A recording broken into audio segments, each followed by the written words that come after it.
Why are these birds trying to get into my house?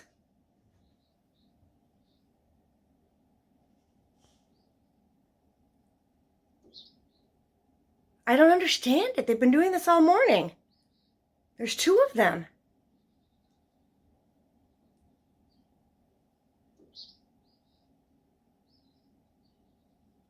So I'm really confused. This has never happened before. It's a family because there's two of them.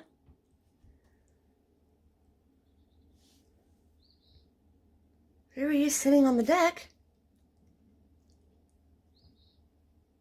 It's really weird. Now they're outside on